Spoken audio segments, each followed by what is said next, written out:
What next for Raila Amolo Odinga after the humiliating defeat in Msambweni? Because let's face it, there is a problem in Raila Odinga's political party called ODM Party. ODM Party was one of the biggest political parties in this country. ODM Party was one of the parties which were grounded ideologically. You could say ODM stood for this. It's no longer the case. ODM Party enjoyed the support of Kenyans across the country. But from the latest trend, something is wrong.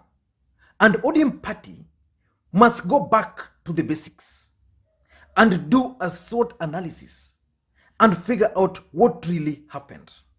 The ODM Party must go back and look at their strengths. They must go back to the basics and look at their weaknesses. The ODM Party must go back and look at the opportunities which are available for them. And ODM Party must look at the threats it is facing. Because something is convincing me that the main problem ODM Party is facing is inheriting the mistakes which were committed by Jubilee Party. ODM Party is losing its stronghold, the support it used to enjoy. Not because people don't like ODM Party, but because ODM Party is inheriting Jubilee failure. ODM Party is inheriting the burden. And in one of my videos recently, I think I did a video on what Raila Odinga should do to avoid carrying President Uhuru Kenyatta's burden and Jubilee failures. So today I want us to look at what next for Raila Amolo Odinga after the defeat in Msambweni.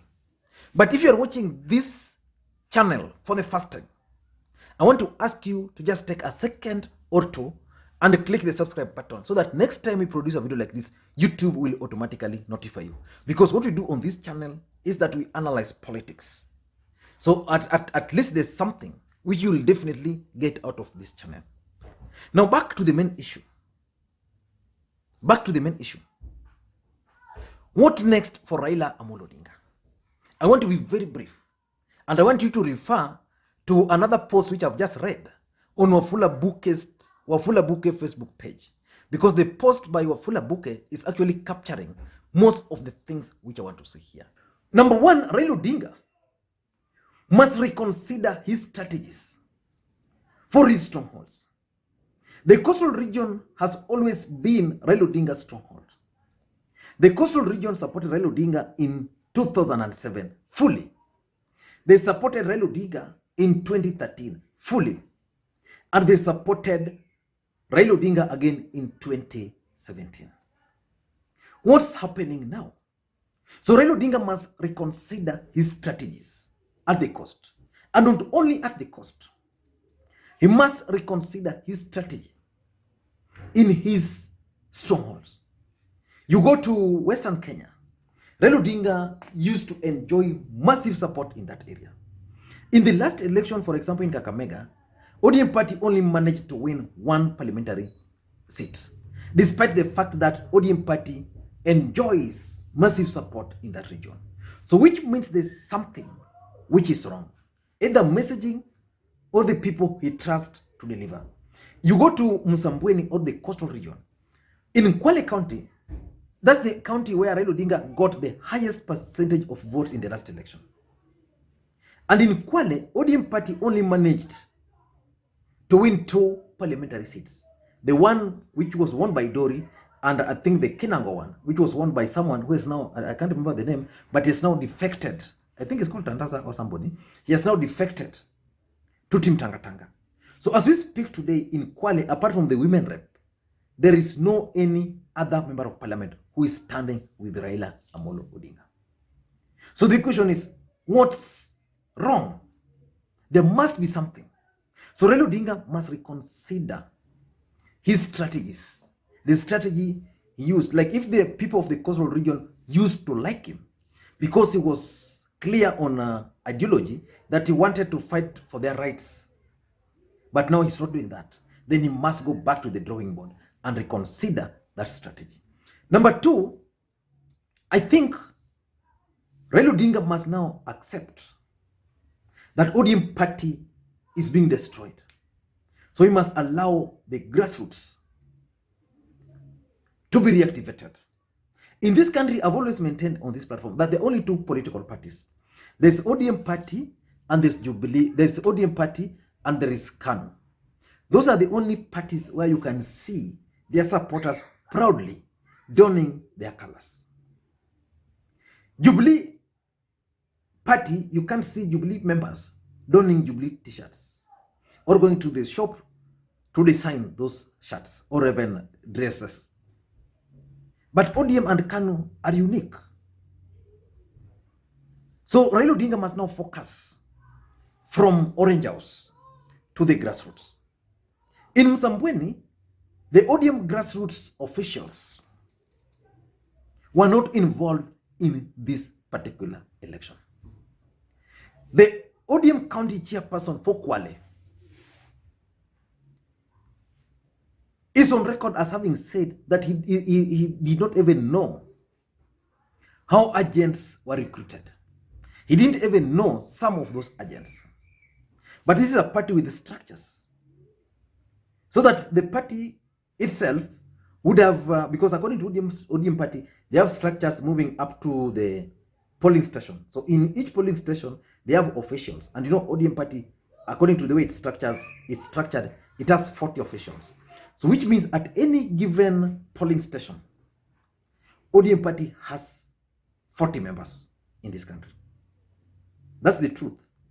So if Raila Odinga can just sit back and empower and start strategizing on how to reactivate this network. Because I was seeing in certain places where Omari Boga was getting like 60-something votes. So it means the ODM structures was not used. Because if the ODM structure was used, I am sure those numbers would have been high. So Raila Odinga must go back and reactivate the party networks. This idea of him just moving around, saying hi in stadiums or along the roads, doesn't work. Raila Odinga must take his time, get outside there, start going to the ground. Instead of Sifuna moving around in the name of launching offices, that should be the work of Raila Odinga, meeting with the grassroots party leaders.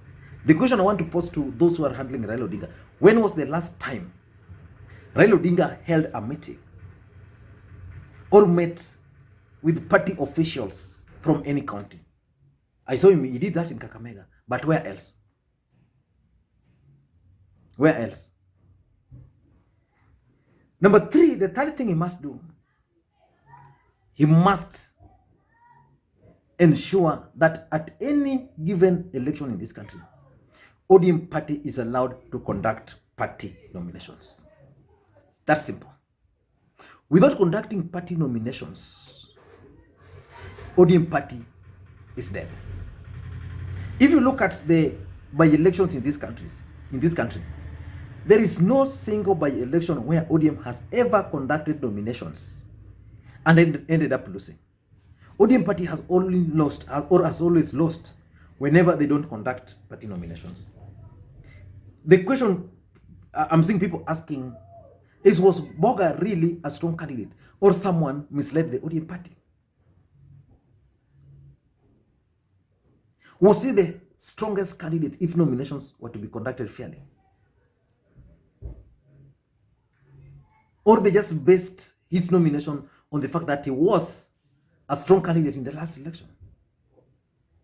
So ODM must start working on how they're going to improve on their nominations. Without that, by the time you're going to the next election, ODM will not even attract serious aspirants to contest on it. Number 4 is the campaign strategy. Is the ODM campaign strategy, which they started using in 2007, 2013, 2017, working? In my view, that strategy is no longer working. So they must change. ODM are used to rallies, but those rallies are only good during elections, during general elections. In Msambweni, the mistake they did, they organized rallies. So people went to the rallies, people danced. After that, everybody wameenda kwao. Watu wa Msambweni wamebaki hapo. No engagement, no direct engagement, no nothing. In Kibra, what Imran used to do, he would organize those rallies. So these guys would come campaign in Kibra, they disappear. Then you would see Imran Okoth campaigning with Mamamboga. You'd see Imran Okoth going to the estates, talking to people, appealing to them, asking them to vote.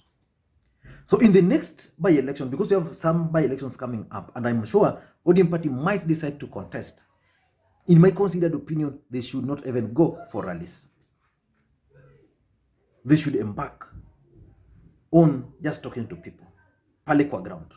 They can get nice people who can talk to people, who can persuade people. Because modern Kenya is not the Kenya of yesteryears, where they listen to you, then you go. Wanaenda kujitafutia. The Kenyan today, a Kenyan today is a different Kenyan.